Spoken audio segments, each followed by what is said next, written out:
So I was only going to do the one video on consciousness, but after going back and forth with someone on Twitter yesterday and thinking about all the things that I couldn't get to in that compressed 10-minute video, rereading one of my articles and skimming through the paper I wrote on consciousness, there's more. There's so much more to be said, and I don't think that one video did the topic sufficient justice. However, I think for a follow-up, rather than explore more of what consciousness is, I think I want to explore some of my issues with the way we approach consciousness. So I want to break it apart into a couple of pieces. And unfortunately, I'm going to pick on Chalmers a bit much today. So a couple of things have come from him that kind of pervade the consciousness discussion. One of those is the hard problem of consciousness. Like, why does it feel like something to be me? Like, why do I have this experience? And the other is his concept of pea zombies. So I think I talked a little bit about pea zombies in the other video, but let's explore that a little more. So the idea of a pea zombie or a philosophical zombie is the idea that there could be something that has all of the external hallmarks of consciousness. So appears to be conscious. Maybe it looks exactly like a human in the way that a zombie might look almost exactly like a human, but appears conscious, talks like it's conscious, says things that seem to indicate that it's conscious. When asked to describe its experience, uses words that certainly sound like it's conscious, and yet inside, there's nothing there. There's actually no conscious experience. It just has all of the appearances of consciousness. And so, for all intents and purposes, a P zombie would be indistinguishable to any outside party in terms of its consciousness. Now, this points to one aspect of consciousness, which is the whole concept of solipsism. Like, only the only thing you can be sure of as an individual is that you exist, you have an experience, right?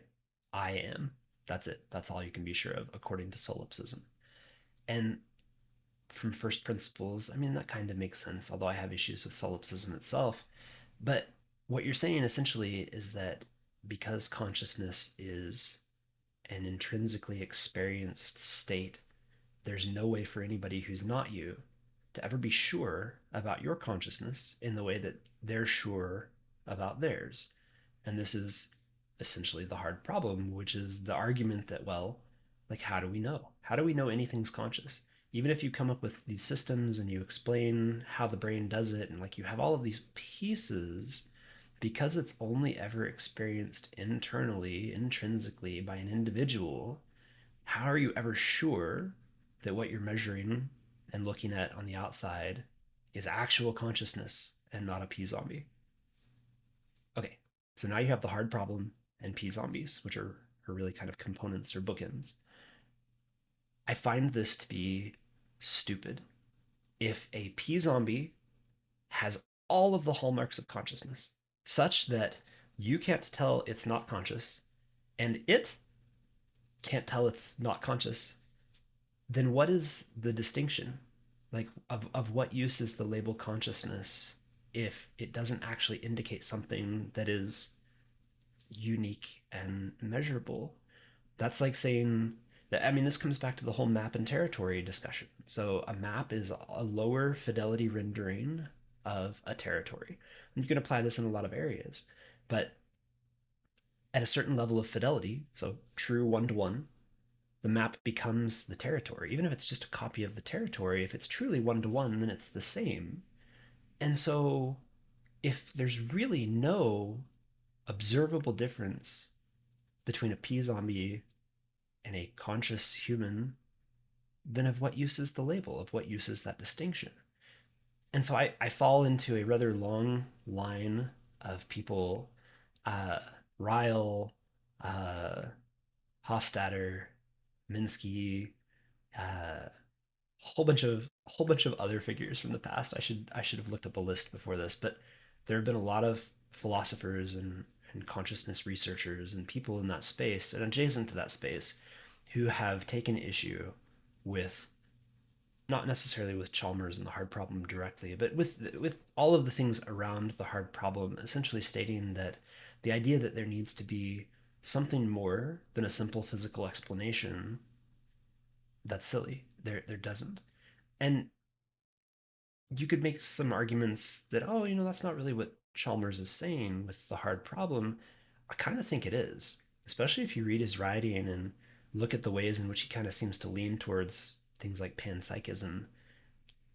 I think that's exactly what he's saying. I think he's using the hard problem to try and kind of carve out an unassailable space for there being some special aspect to consciousness which we just aren't going to be able to describe or pin down. And I think that's bullshit. I think that we as a species have a really, really long history of calling something mystical and magical and spiritual and divine and unexplainable that, lo and behold, we managed to explain down the road via physicalism, via science and the scientific method. And the number of dominoes that have fallen that started off as mystical and unexplainable and have since been explained by physicalism and science, that's a long fucking list of dominoes. And so I see no reason to think that consciousness would be any different. And I mean, that's setting aside my viewpoint that consciousness is in large part something of a mirage. Like it's a real experience, but it's not this singular thing that people seem to think it is. So, long line of people who take issue with pointing at consciousness and saying, oh, but there's something special or magical or beyond measurement, beyond the scientific process, something we can't get to. It's not that that's impossible, but it's certainly not the simplest explanation or the explanation that requires the fewest assumptions. And if we look at our history, the number of things that were magical and have since been explained by science in a physical reality, well, I mean, I really see no reason to think that consciousness wouldn't fall in the same bucket. That seems to be a world view or a model of reality that has served us exceptionally well. And I have yet to see any exceptions to that. I see holdouts, things that have not yet been explained that way. But I see no reason to believe that they can't be explained that way with sufficient knowledge or advances in technology to measure and simulate and find answers. And that brings us to another point around consciousness, which is there are a lot of really good ideas and a lot of really good models. And I think, much like the realm of quantum physics, particularly things like quantum field theory, there are a lot of really good theories. And I would bet that some of those theories are correct. But in the space of quantum physics, for example, we lack the ability to actually view and measure all the way down to the Planck scale. We don't have the ability to run experiments that will actually show us a lot of the things that we think could be true. And until we have the ability to actually run those experiments, I don't see how we're going to get to the bottom of that. And I think it's probably the same with consciousness. Like, there's still an enormous amount that we don't know about the human brain. I think it's only been like a decade since we discovered that the brain has a glymphatic system.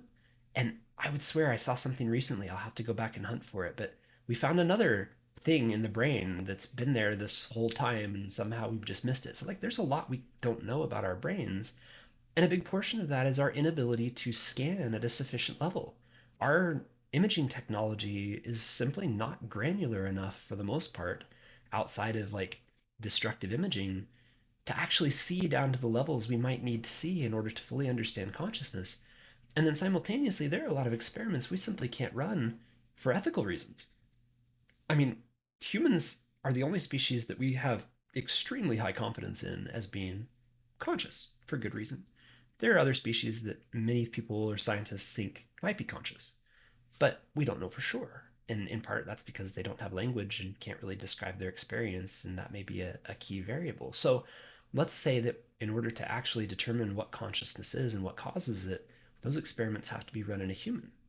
And if we also make the assumption that it is something that's generated by the brain, or a combination of the brain and the body, or the brain and the body and environmental interaction, that means that probably in order to get to the bottom of it, we're going to need to selectively turn off and on different regions of the brain in different sequence. Maybe even damage things or rewire things. Like, these are very unethical experiments. And there are ways to do some of these, but not that would fly any sort of review board or ethics committee. So until we have the ability to simulate a human mind and or body to sufficiently high detail in a computer, we might not have the ability to determine exactly what causes consciousness. We can make a lot of hypotheses. We already, as I stated in the last video, we already know how to turn it off, or at least turn off the appearance of it. But we don't really know if that shuts off consciousness or just shuts off memory or recall. So you can see the conundrum. One, we have this label consciousness, and we have other labels that have attempted to subdivide it into the hard problem and easy problems.